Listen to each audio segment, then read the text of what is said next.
Good afternoon, brothers and sisters. You know, one of the interesting things about the Word of God is that we sometimes misunderstand it as only a spiritual issue. I want you to know that the Bible is about more than just church. Amen. Amen. It is about your entire life. Yes. Amen. Your financial life, your married life, your health, your every part of your being. And a couple of the things that I think are important for us understanding, there's a certain amount of urgency. Urgency, actually the two things. Urgency in understanding, urgency in action. We have, for too many years, separated church from the rest of our lives. Yeah.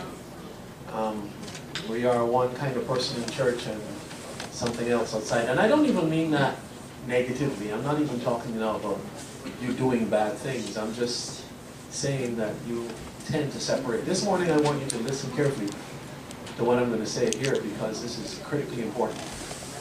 There's a certain urgency that we have to understand the times in which we live and not be misled by the apparent calm. You know, one of the things that struck me about Sandy is that just recently I heard that the people on the Jersey coast who are getting ready to rebuild their houses, they went to the state legislature and got permission to raise their houses off the ground a certain number of feet. Now they have measured the number of feet that the water came in, and what they're going to do now is they're going to, when they rebuild the house, they're going to raise it above the level where the water was before. Wow. Are you with me out there? Yes. Now that's a group of people who have taken the warning, haven't you? Yes. Now, of course, they didn't take the warning, they took the reality. They had the reality. And I believe that when the meteorologists started talking about this flood that was coming, this storm that was coming, nobody took them seriously. No. But they're taking it seriously now. I want you to take what I'm going to show you this morning seriously, because it has to do with more than just church. Heavenly Father, we thank you for this opportunity we have to worship. We ask now that you would keep us awake, not only physically awake, but that you would wake us up spiritually. Amen. So that we might understand the times in which we live. Yes. So that we might be able to function in the way that we ought to function. Amen. This is our prayer in Jesus' name. Amen. Amen. Now, in terms of the Inquisition, these are some of the things that used to be used before, back when the Inquisition took place. This one is not real clear, but this is the Iron Maiden. This was the favorite of some of the popes. It would put you in the Iron Maiden, and I don't know if you can notice, but there are some staves in here. All of them have staves, and they would put you in there, and then it would close the door. Now, I'm sure you can imagine, without being put in there, how that would be. There are some other things here that there are some other implements that you use I didn't think you could use in church. But these are some of the implements used then. And if you read Ellen White's writings carefully, she makes the point that there's going to be a repetition of the same kinds of persecutions that were taking place back in those days. So let's take a look at the warning. Mark chapter 13 and verse 9. But take heed to yourselves, for they shall deliver you up to councils, and in the synagogues you shall be beaten. Now for us, you've got to change that word to church. In the churches you shall be beaten. And ye shall be brought before rulers and kings for my sake, for a testimony against them. And the gospel must first be published among all nations.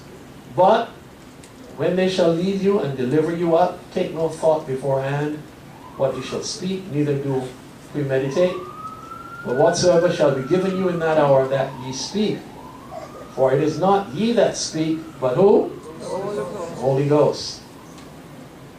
And now brother shall betray brother to death, and the father the son. Are you listening to me, people? Yes. And the children shall rise up against their parents, and shall cause them to be put to death.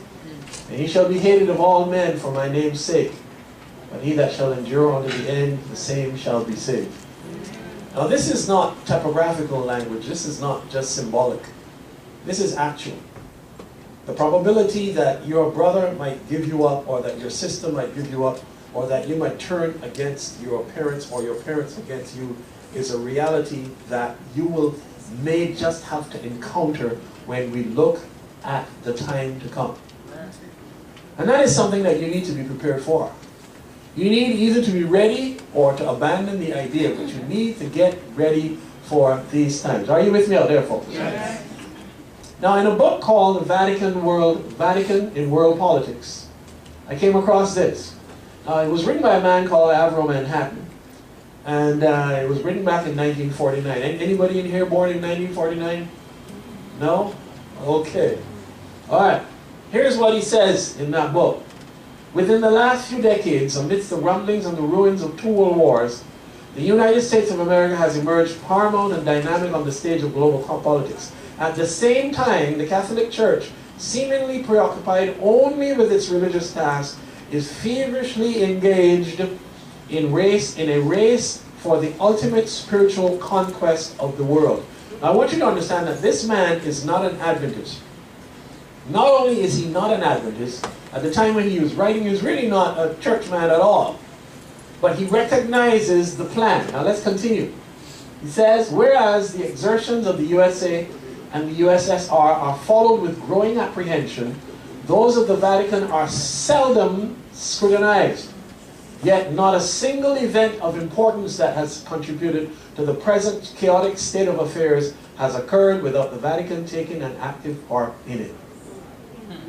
Now, of course, if you read Revelation chapter 18, you realize that Revelation chapter 18 says exactly that. Not only does it describe the Vatican's financial involvement in the world, but at the end it talks about slaves on the souls of men. Have you ever come across that before? Yes. All right, now it deals with that entirely. All right, let's continue. Same book. Now, the Catholic population of the world, 400 million. Now, that's my insert, 1949. There were 400 million in 1949.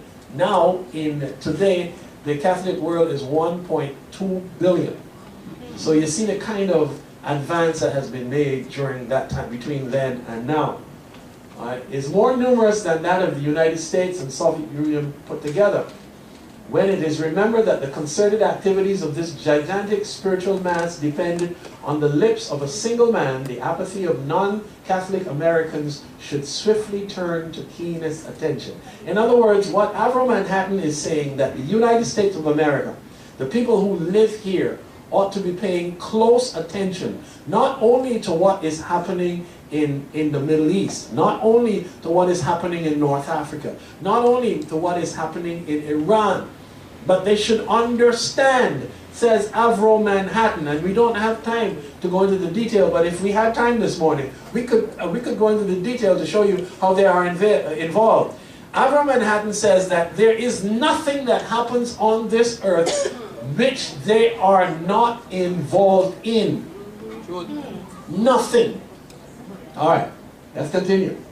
His interest, that is the non-Catholic American, furthermore, should increase when he is made aware that the United States is intimately involved in the attainment of both the immediate and ultimate goals of the Vatican. Are you listening to me out there this morning? Yes. All right, now I notice everybody's eyes are open. I want your brains open too, okay? All right. All right. Because this is critical. This is critical. This is Avro Manhattan talking, and the book was written in 1949. It's not talking about now. Continuing, these are the goals in his book. This is what he says the goals are. The annihilation of communism and the Soviet Russia. Has that been done? Yes. Okay. Year 1989. All right. Number 2, the spiritual conquest of the United States. And 3, the ultimate Catholicization of the world. Now that number 3 is described in Revelation chapter 13. It is also repeated many times in the Spirit of Prophecy. But this man is not dealing with prophecy. He is simply describing what has been and what is going to be.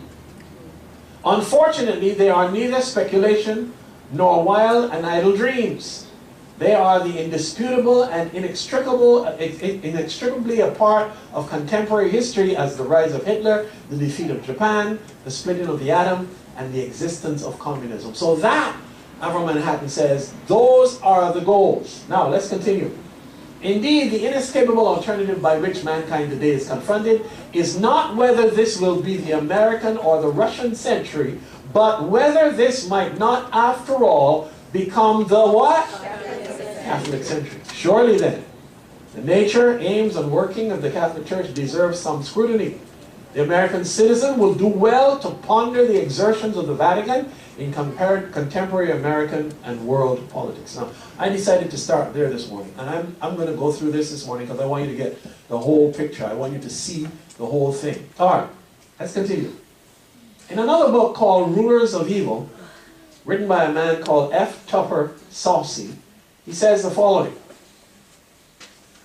When a Pulitzer Prize winning reporter announced in his 1992 Time magazine cover story that a conspiracy binding President Ronald Reagan and Pope John Paul II into a secret holy alliance had brought about the demise of communism, at least one reader saw through the hype. I don't know if you remember that story, but the Time magazine, and I didn't put that in the slides, but Time magazine had a picture on it on the front. It had Reagan on one side and John Paul II on the other, and the topic was the Holy Alliance. I don't know if you ever remember that. Yeah.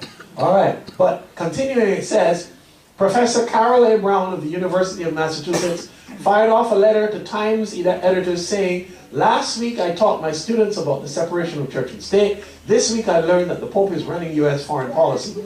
No wonder our young people are cynical about American ideals. Now continuing, what Brown had learned from Carl Bernstein, I had discovered for myself over several years of private investigation. The papacy really does run United States foreign policy and always has. Yes, Bernstein noted that the leading American players behind the Reagan-Vatican conspiracy to a man were devout Roman Catholics. Are you with me out there, people? All right, now. Okay, now. You're going to see some names here that you recognize, but you're going to see these names that you recognize not in the context of what I'm talking about here, but in another context. Now, these are the names. Now, these are the people who were involved in that demise of communism. William Casey, Catholic, Director of the CIA. Richard Allen, Catholic, National Security Advisor. Judge William Clark, National Security Advisor, Catholic. Alexander Haig, Secretary of State, Catholic. Vernon Walters, Ambassador at Large. And William Wilson, Ambassador to the Vatican State. They were all Catholics. Now, continuing.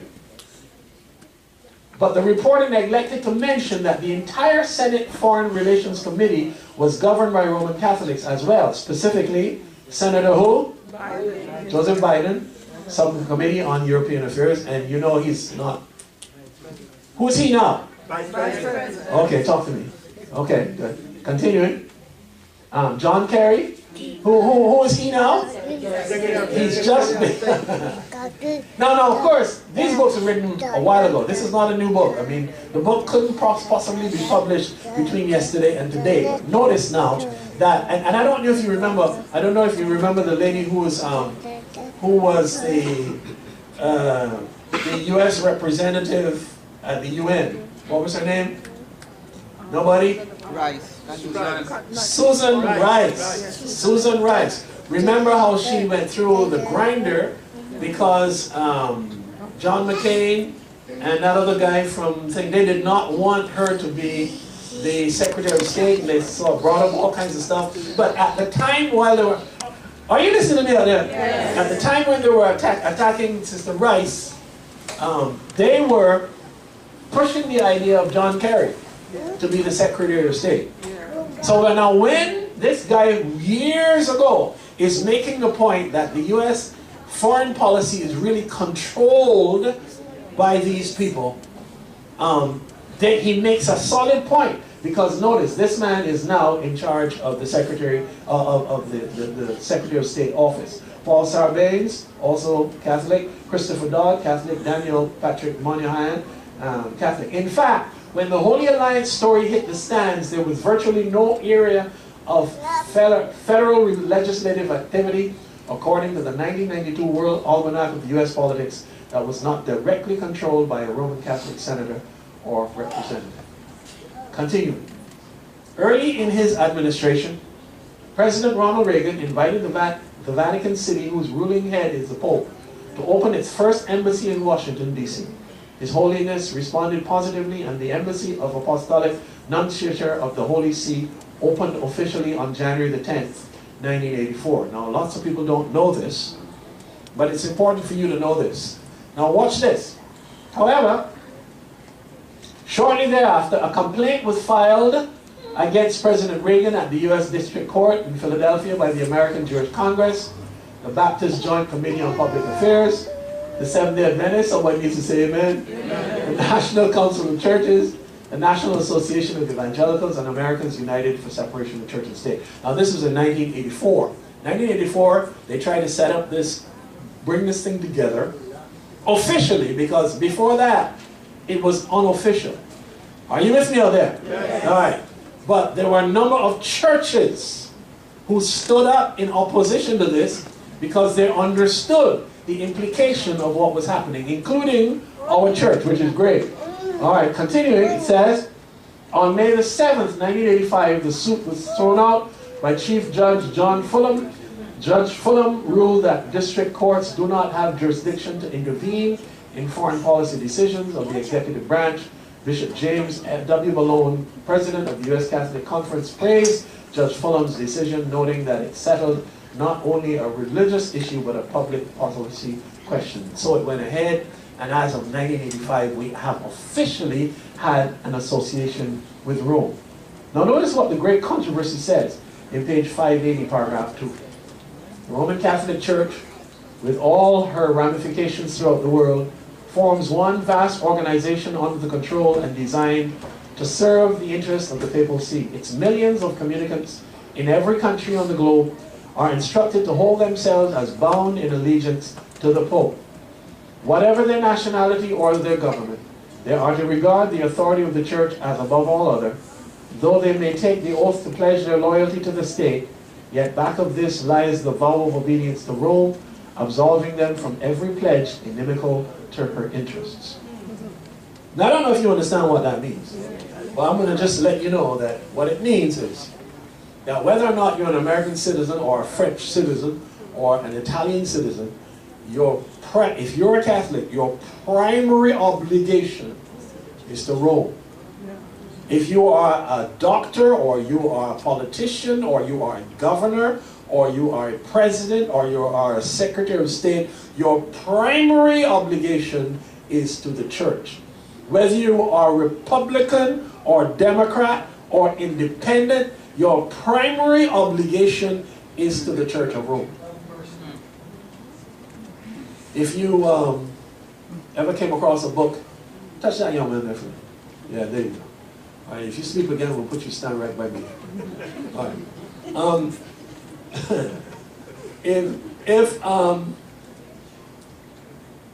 If you had a book, you came across a book called 50 Years in the Church of Rome by a man called Charles Chiniquy. Charles Chiniquy says that these people had a meeting up in Upper New York in 1852 in which they made the pledge that sooner or later they would control the government, they would control the House, they would control the military, they would control everything in the country, and that's where they are. Now it's important for your understanding. This is critical for you. Otherwise, you will not begin to be able to deal with the situations that you see around you. Let's continue. Great controversy. History testifies of her artful and persistent efforts to insinuate herself into the affairs of nations, and having gained a foothold to further her own aims, even at the ruin of princes and people. In the year 1204, Pope Innocent III extracted from Peter II, King of Aragon, the following extraordinary oath. And this is the oath. And this is also found in Great Controversy, page 580. It says, I, Peter, King of Aragonians, profess and promise to be ever faithful and obedient to my Lord Pope Innocent, to his Catholic successors, and the Roman Church, and faithfully to preserve my kingdom in his obedience, defending the Catholic faith and persecuting heretical pravity. So, and his, I'm only using his as an example, and I decided to use it from the Great Controversy so you'd have access to that. Now let's continue. In a book called The History of the Inquisition, Volume 1, says the following. Step by step, the supremacy of the Roman See had been asserted and enforced until it enjoyed the universal jurisdiction which enabled it to bend to its wishes every prelate under the naked alternative of submission or expulsion. The papal mandate, just or unjust, reasonable or unreasonable, was to be received and implicitly obeyed, for there was no appeal from the representative of St. Peter. So in other words, if the representative of St. Peter says something, there's nobody you can appeal to at all. Are you with me still, people? Besides supervision over matters of faith and discipline, of marriage, of inheritance, now this is important, watch this now, and of usury. I don't know if you know what that word means, but that is interest payments. In other words, the charging of interest. The banking system. Now if we had time, we would go back and show you what the banking system is and how it connects and how they control that, but we don't have time this morning. We'll have to deal with that at another time. Which belonged to them by general consent. There was comparatively few questions between man and man which could not be made to include some case of conscience. Continuing. It was the duty of every man, listen to this now, to give information as to all cases of heresy with which he might become acquainted under pain of incurring the guilt of faultership, that is, being involved. It was further his duty to arrest all heretics, as Bernard de Saint-Genès found in 1242, when he was tried by the Inquisition of Toulouse for the offense of not capturing certain heretics when it was in his power to do so. We will get to a point when if I find out that Camille is a heretic, she is not obeying the Pope, and I do not report her, then I will be punished also as being in cahoots with her.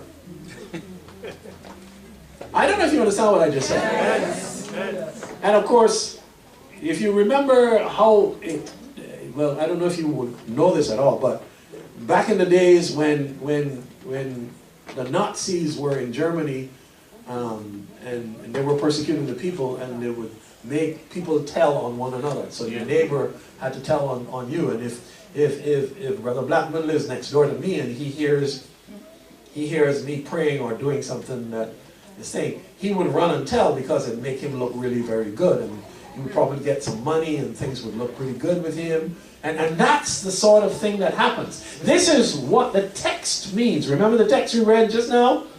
Brother against brother. Are you with me out there? Yes. Okay, now that's the fulfillment of that then, and it will be so fulfilled in the future. And was condemned to the penance of pilgrimages to the shrines of Poole, St. Gilles, and Compostela. The parish priests, moreover, were required, whenever called upon, to cite their parishioners for appearance, either publicly from the pulpit or secretly, as the case might require, and to publish all sentences of communication. Continuing, excommunication, thank you. Continuing, there were likewise held to the duty of surveillance. Everybody say surveillance. Surveillance. Now, what this means.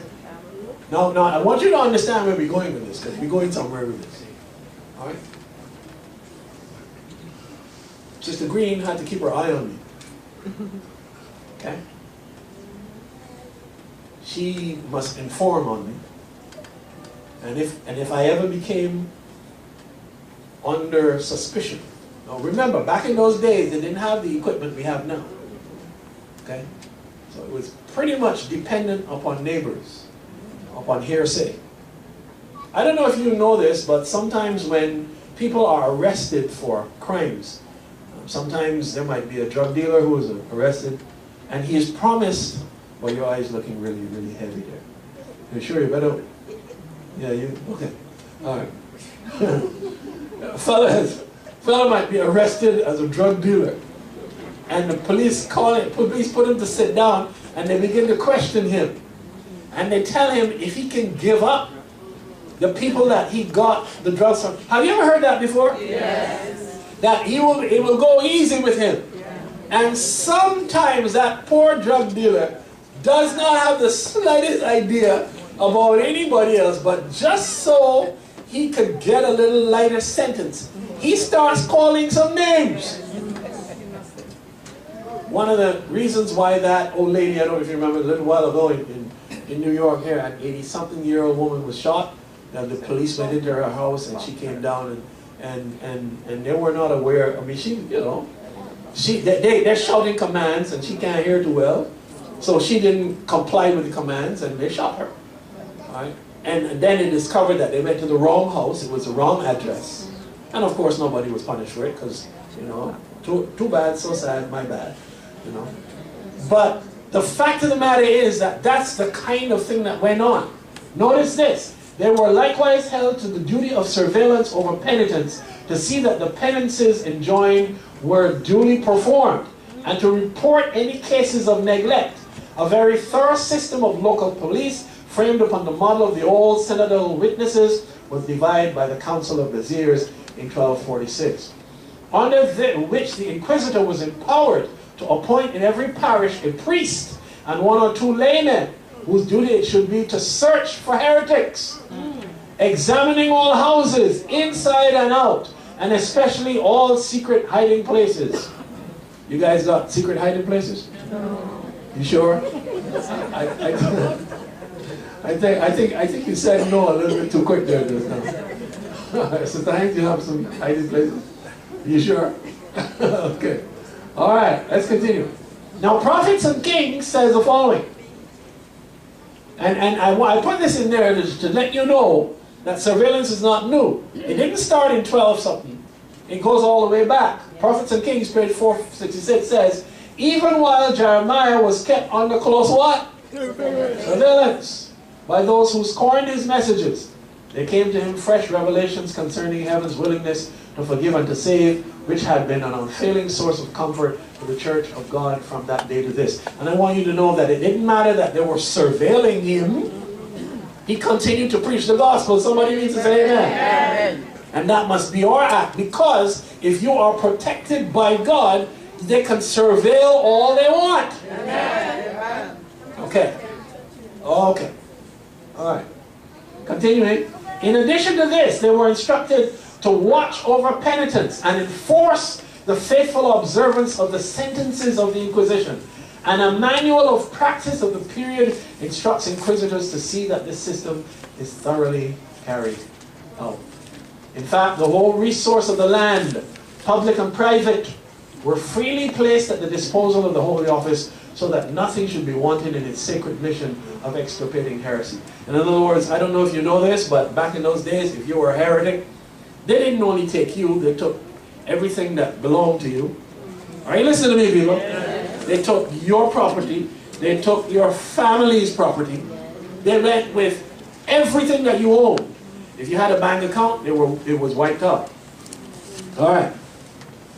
All right. Well, let's get to it. Came across this article, and I thought I should share this with you. December the 10th, 2012.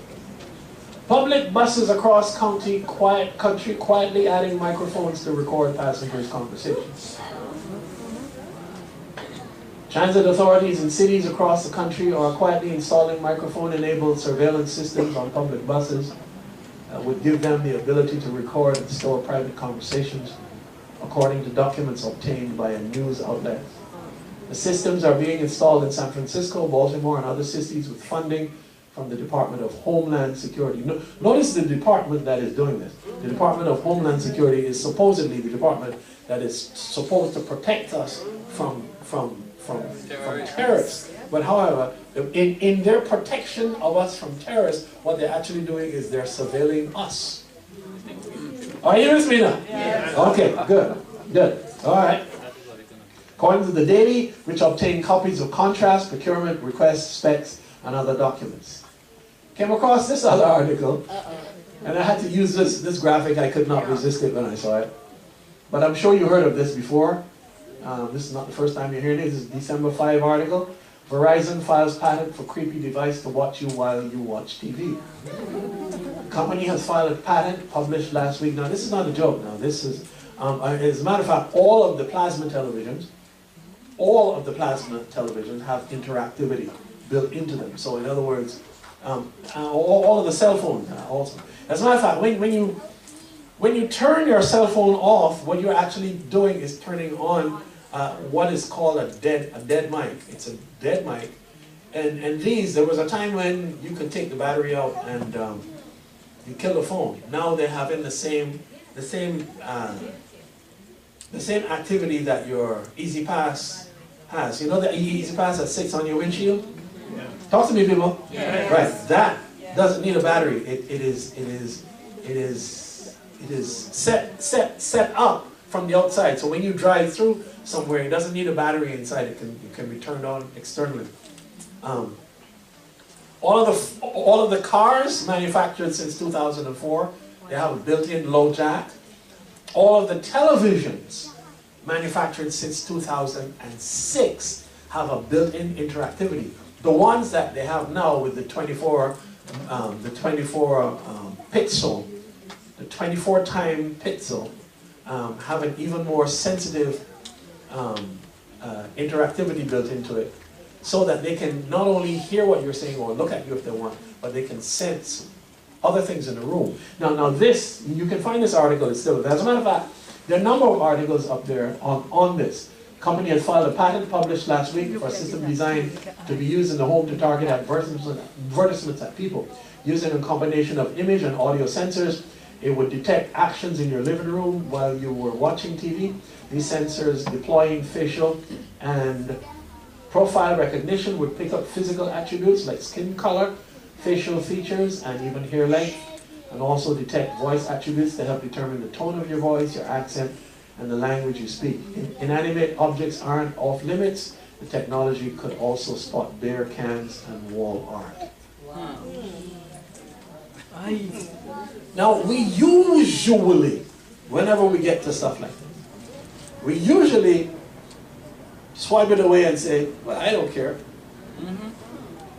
Yep. Too comfortable, sweetheart, too comfortable. You gotta keep your eyes open. All right.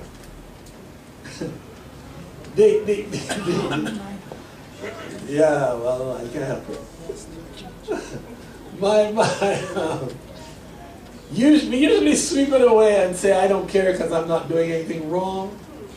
And so I don't care what they see. You need to care what they see. They just took they took these things out of the airport recently. I don't know if you heard that in the news. But there was a very invasive, what we call them in? Scanners. Yeah, scanners. And the scanners really, not only do they reveal whether you're carrying metal or not, but some of those scanners could actually see you naked. And so what they have been doing now is taking the scanners out. When they first started to put those scanners in the airport, I thought it was funny, because I figured I can go through the airport. Anybody who sits down on a scanner and watches me through the scanner is up to them, because I know they're going to sleep for a few weeks. So as far as I was concerned, BJ, that would be not punishment for them for that. They look at it and then I say it's good, serve you right. You should have just left me alone to start with. But the idea is that these invasive kinds of technologies are not set up just to protect us. They are setting in place certain kinds of technology to bring us to the place where we will not be able to do, spend, go, or say anything that is not monitored. And I want you to understand that. Now here's this.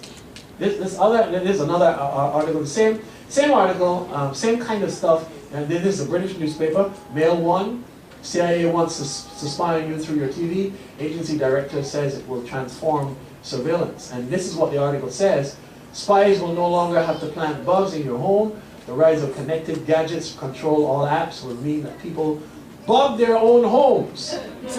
Now this is the director, the then director of the CIA. His name was David Petraeus.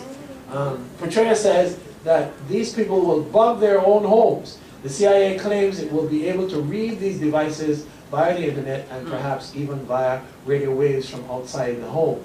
And another article, same kind of stuff from RT, that is Russian television. In America, TV watches use CIA to spy on people through household items. Now this was the first article that really revealed the source of the surveillance, it being the CIA. It says, with a growing number of smart gadgets, spying on homes may start to become much easier. In fact, CIA Chief David Petraeus admitted that Americans were effectively bugging themselves and making it easy for spy agencies to peek in on their lives. Now, when the CIA head says that you are bugging yourself, it is time, Sister Blackman, to take notice. What do you say? All right. But you know what? Even though he said that, we don't stop. We can't seem to resist the impulse and the compulsion to do that. All right. Now, reason why I'm showing you this is, speaking at the summit in Inquisition, the CIA's venture capital firm Petraeus noted that new devices that link dumb home appliances such as refrigerators, ovens, and lighting systems to the internet could change our notion of secrecy. I have a friend who just went out, and she has some serious money. She went out and she bought what she calls a sensitive. She's got a stove and a refrigerator, and it's the thing looks great, but she tells me that she doesn't even have to go and check the stove. She can run the stove from her cell phone. You know, and, she can do all kinds of stuff. But what she doesn't realize is that that kind of interactivity is global, and so her units in her kitchen now speak to people other than to her.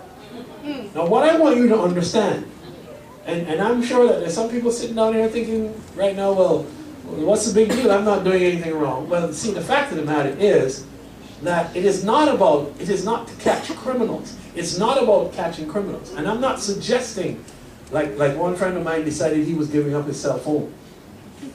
And then something happened to him and he couldn't find a payphone that worked. So he had to go back and try to see if he can get hooked up with Boost. I don't know if you know that Boost. Boost, the Boost. Yeah, right. Boost Mobile. I'm not suggesting that you do that. I just want you to understand what the agenda is. The agenda here is to fulfill what God says is going to happen. And you need to be prepared for that. When the Bible says that there is coming a time when we will not be able to buy or sell except we receive a mark of the beast, it means exactly that. And don't tell me that you're going to be able to use cash, because they're going to be moving to a place where they will even be able to control the cash that you use. It is not about hiding. It is not about getting rid of the equipment. It is about getting ready so that you will be able to stand, because the only protection you will have will be Christ. Amen. It will be Christ. I remember when Facebook first came up and people started putting all their private business on Facebook. You know, one lady told everybody she was going to Florida on holiday, came back and found nothing in her house. And when they finally tracked it down, it was one of the people who was a friend, not even a friend on her Facebook page. Well, it's quite easy. I mean, if you're going to tell me that you're going out of town, it means that your house is available for banditry. And it's only then that people began to realize, hey, you know, this is not a good thing. You can't leave. You can't tell all your personal business like that. You can't advertise like that. But you have to understand that where we are today, this is all a fulfillment. It's not church over here and then technology over here. The two things are combined together. It is an understanding of where you are. And you need to understand. This is why when the police nowadays turns on low jack, I don't know if you remember, there was years ago, some of you in here are not that old, but years ago you bought a car and you had to go and buy low jack. You remember that? Yes. You don't have to buy low jack now. You call the police and tell them your car has been stolen. They ask you one question. What year is it? If it falls after 2004, 2005, then the job is easy. All they do is turn on the low jack in your car and they'll locate it like that. You can't find it, so don't even leave here and go outside looking for it. It's built into the process. It's like OnStar. You know what OnStar is? Okay, OnStar is a great thing. If you're accustomed driving around like Sister Bowen was talking about this morning, and if you have to go to the bank in the woods, and you get lost in the woods and your car breaks down, it's great. You know, you turn it on. You don't even have to tell them where you are. You just say to them, I'm stalled. And they'll say to you, oh yeah, we see you, we know where you are. Huh? Now, that's not about your car. That's coming down to the point where there will be those who will not receive the mark of the beast and who will be ostracized. You will lose your job, you will lose your home, you will lose your credit card, you will suddenly go and discover that your card no longer works. You will put your bank card in and there will be nothing there. You will have to rely entirely upon your Lord and Savior Jesus Christ.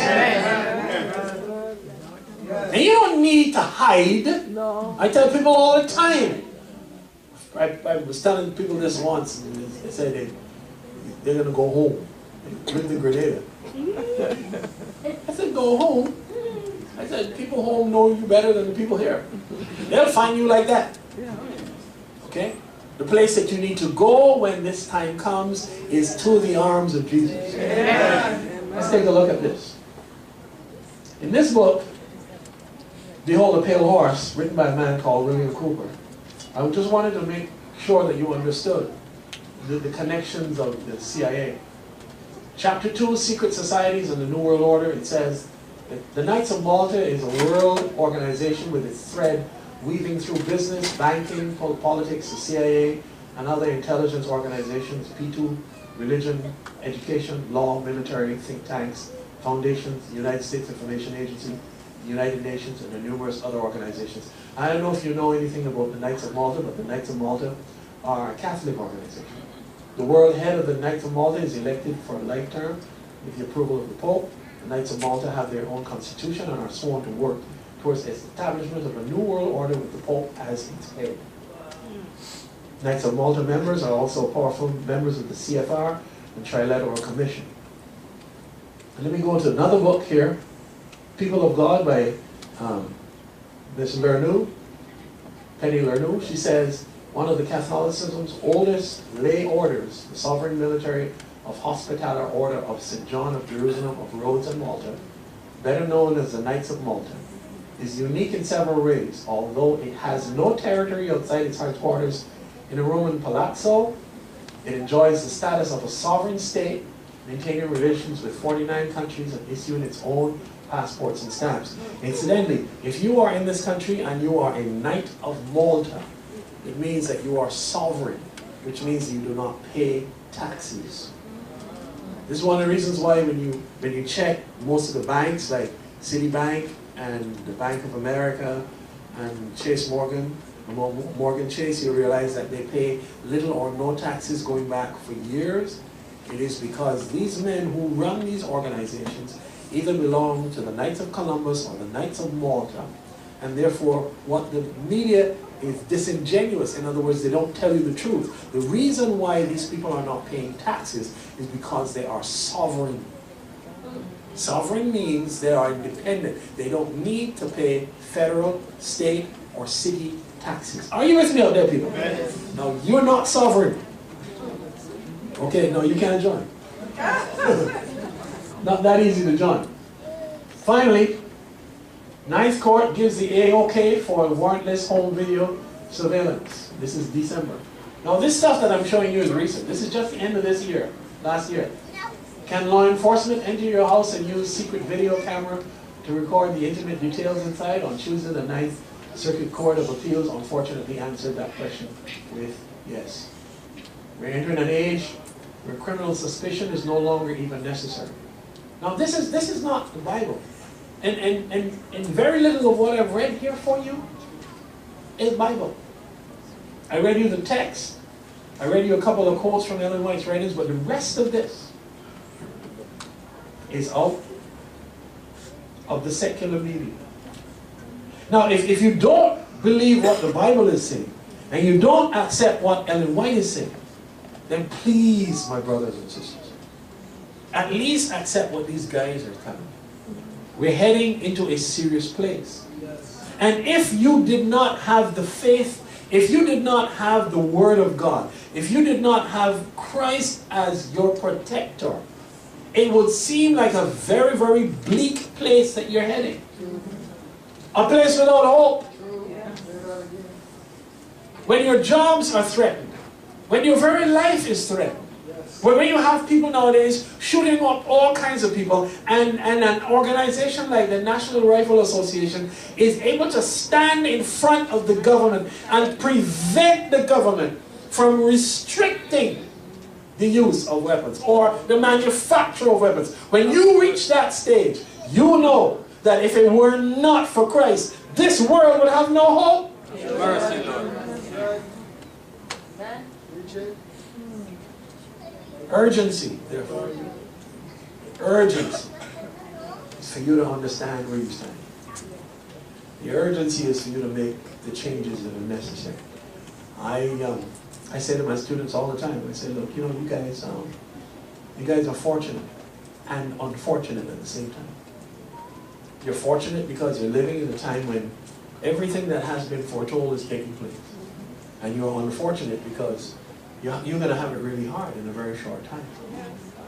Graduating class this year, 12th grade graders, I was saying to them, you know, when you guys hit college in a couple of months from now, do everything you know how to do. Do the best you can. But don't forget to whom you belong first. Amen. You don't belong to your parents first. You belong to God first. Because anything can happen at any moment. And you have to stand firm. When I was growing up, all of these things were in the future. Now I'm living that future. And I want you to understand that this is serious. Let me finish this up. We are entering an age where criminal suspicion is no longer even necessary. Whether you're driving into one of the increasing number of cities using license plate scanners to record who comes in or out, and that is New York City. You can't cross a bridge now except they pick you up on one of the scanners. Or walking somewhere close to hovering drones, innocent people are running the risk of having their personal details stored in criminal databases for years to come. Finally, in this book called Days Domini, or Ad Tuendam Fidem, on protecting the faith, John Paul II says, in Canon 1436, he says the following: whoever denies a truth which must be believed with divine and Catholic faith, or who calls into doubt, or who totally repudiates the Christian faith, or does not retract from having been legitimately warned, is to be punished as a heretic, or an apostate with excommunication. A cleric, moreover, can be punished with other penalties, not including disposition. Now, this man wrote that in 1998. We're not talking about the Inquisition that has passed. We're talking about the Inquisition to come. The man who was the head of the Inquisition at the time when John Paul II was Pope was Ratzinger, who is now Benedict XVI. Okay? So I want you to understand that here is where we are. Finally, God's word has given warning of the impending danger. Let this be unheeded, and the Protestant world will learn what the purposes of Rome really are. Only when it is too late to escape the snare. She is silently growing into power. Her doctrines are exerting their influence in legislative halls, in the churches, and in the hearts of men. Now listen to this part. She is piling up her massive structures, in the secret recesses of which her former persecutions will be what? Repeated. Now that's the warning I have for you this morning. And there is an urgency attached here. We can see how things are shifting. We can see how things are changing. I mean, they're changing tremendously quickly. I want you to know this morning that God has already prepared a place for you. Amen. Amen. He has decided to protect you from harm and danger. You don't Amen. have to be afraid. What you have to be is aware. Not afraid, but aware. See the people on the Jersey coast? They are now aware. When they build those houses back, you can be sure they're going to be higher off the ground than they were before. They're not going to build those houses back in the same place they are. I saw out in California, there was a woman who built her house right on the edge of a hill, and the sea came in and washed away all the rocks, and the house went over. And when the guy asked her recently if she had received her money from the insurance company, she said, yes, she got her money from State Farm. And he asked her, well, how far back from the hill are you planning to build your house? And the lady turned and she said, you see that hill up there? And he said, that far? She says, I'm even going to go as far up the hill as I possibly could. Let the sea come up there and get me. I will always remember that.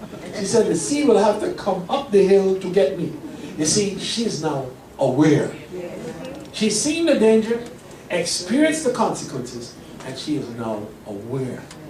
I just hope and I just pray that no one listening to me this morning needs to actually experience the danger before we become aware.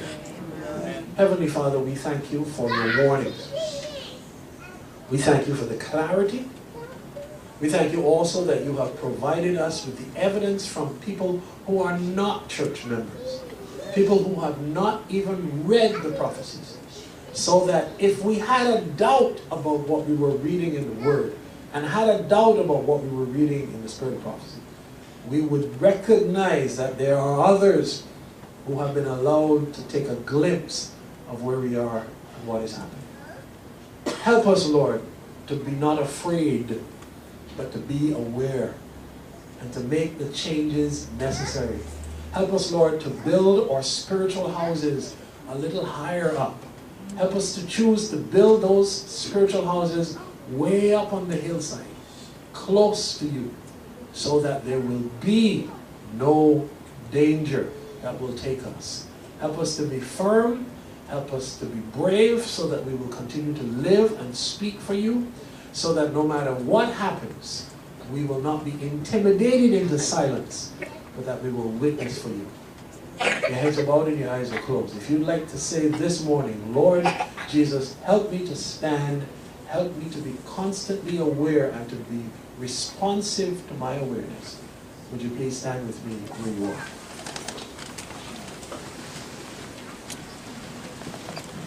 Dear Heavenly Father, we know that we can't do this without you. We know that we stand on our own here. If we stand on our own here, we cannot make this. We ask you now, Lord, that you would help us to be aware always. Help us to understand the context of the things that happen around us. Help us not to separate church from everything else, but help us to understand that when we see in the news things happening in the Middle East, in North Africa, in Iran, in Iraq, and all over the world, in Syria, help us to understand that these are the fulfillment of your words. Yes. Help us also to be so convinced of your truth that we will do everything we know how to do to be prepared to teach our children so that they might be prepared. Bless us now as we continue and help us to walk according to your will. This is our prayer in Jesus' name. Amen. Amen. Please be seated.